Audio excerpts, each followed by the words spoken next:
নমস্কার দিদি, আমি প্রণয়িতা দাস, জলপাইগুড়ি শিক্ষা কর্মাধ্যক্ষ। আমি দিদি প্রথমেই তো ধন্যবাদ জানাই। 22 বছরে আপনি আপনার আশীর্বাদে আমি শিক্ষা কর্মাধ্যক্ষর পজিশনটা পেয়েছি। আমি এখনও পড়ছি দিদি, কিন্তু আমাদের জলপাইগুড়ি ডিস্ট্রিক্টের মধ্যে অনেক কিছু সুবিধা পেয়েছি আপনার আশীর্বাদে।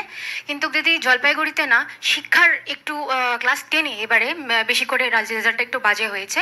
তো শিক্ষা দিক থেকে ইনফ্রাস্ট্রাকচারে দিদি একটু আমাদের জেলাটার একটু আপনার রিকোয়েস্ট চাইছি যে একটু যদি আপনার সাহায্য আমরা পেতে পারি।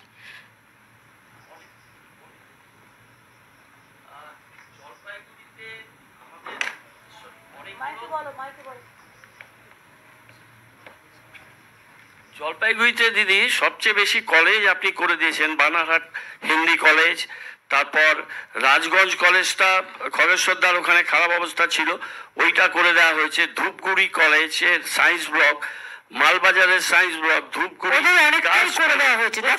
কখনো কোনো স্কুলে কোনোবার রেজাল্ট খারাপ হয়, কোনোবার ভালো হয়। এটা গ্যারেন্টি, টিকিট গ্যারেন্টেড হিসেবে নেওয়া উচিত নয়। সবসময় যে ছেলে মেয়েকে ফার্স্টই হতে হবে সেটা সম্ভব হয় না। এটা মেন্টাল প্রেশার ক্রিয়েট করা উচিত নয়। একদম একদম দিদি। শুধু আমার তুমি কি পড়ছো এখন? দিদি আমি MA পলিটিক্স। আমি জাস্ট দিল্লি ইউনিভার্সিটি থেকে আন্ডার গ্রাজুয়েশন কমপ্লিট করি। 2023-এ আমার পঞ্চায়েত জেলা পরিষদের টিকিটটা। তুমি MA কোথায় করছো? ম্যাম আমি ডিস্টেন্সে পড়ছি, যেহেতু তারপরে আর আমি কলেজে গিয়ে। আচ্ছা ওকে, ঠিক আছে, যাই করো ভালো করে করো। Thank you so much. Thank you দিদি।